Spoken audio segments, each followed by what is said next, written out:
The Private Diaries of the Empress Marie Louise. Chapter 1, Introduction.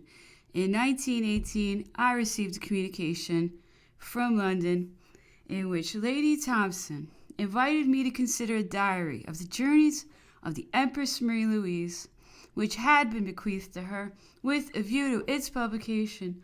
I accepted this proposal with much pleasure, and shortly after received a manuscript, the contents of which convinced me of its authenticity. This manuscript, the size of notepaper, is bound into a red morocco volume, the covers and fly leaves being lined with green satin. The script is contemporaneous with the early years of the last century, being regular and well-formed. At first, it did not appear to me to be the handwriting of the Empress. The perusal of the text, however, removed all doubt as to its origin.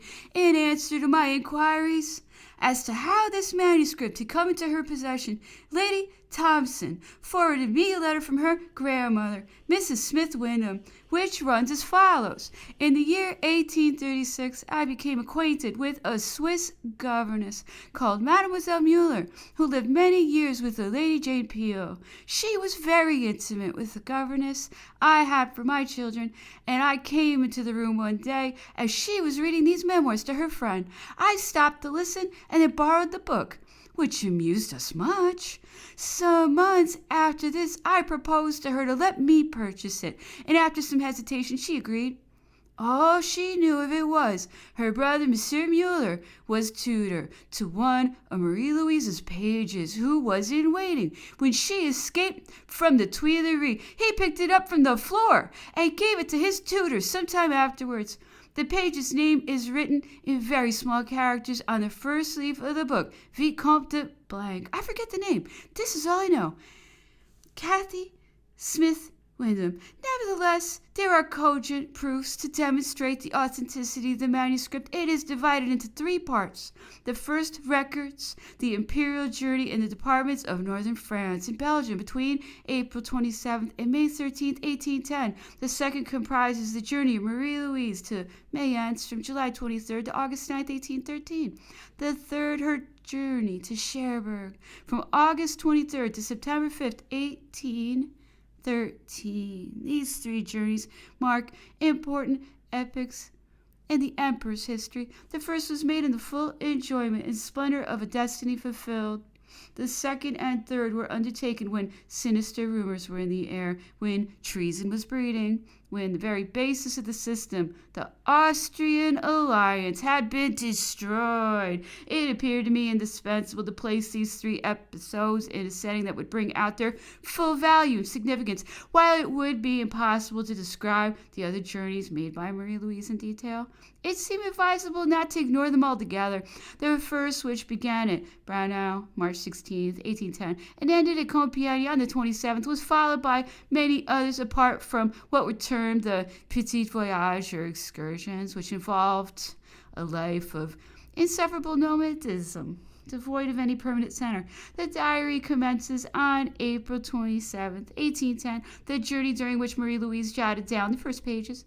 This was followed by a period of delicate health and the birth of the King of Rome from May 27th to June 4th, 1811. She traveled in Normandy, and no diary of that journey has hitherto been discovered. Between September 19th and October 11th, she made a journey to Belgium, Holland, and the Rhenish provinces, where for several days her correspondence with the Emperor formed a diary. In 1812, Napoleon left St. Cloud on May 9th with Marie Louise, from whom he parted at Dresden on the 29th. She went from there to Prague, where she remained until July 1st, going thence on the 7th to Würzburg, where she stayed a week.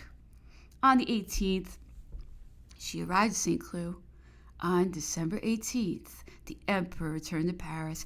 Next, we have the two journeys recorded below, those of 1813 to Mayence, where the Empress joined her husband, and the one to Cherbourg, where she attended the opening of the dock. During 1814, there was a terrible journey to Blois, which signified abdication. Likewise, the journey of the disillusioned Empress to Vienna, and then the journey to Aix.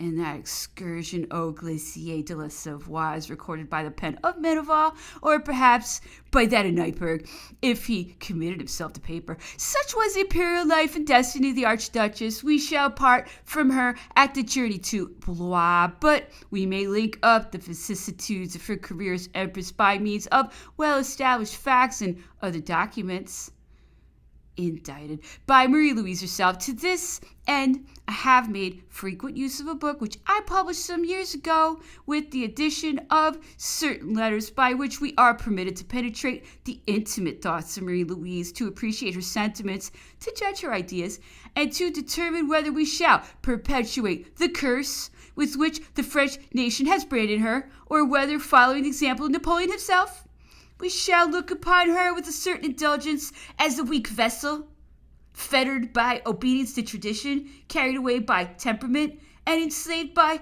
mediocre ambitions. Frederic Masson, Paris, November 1920.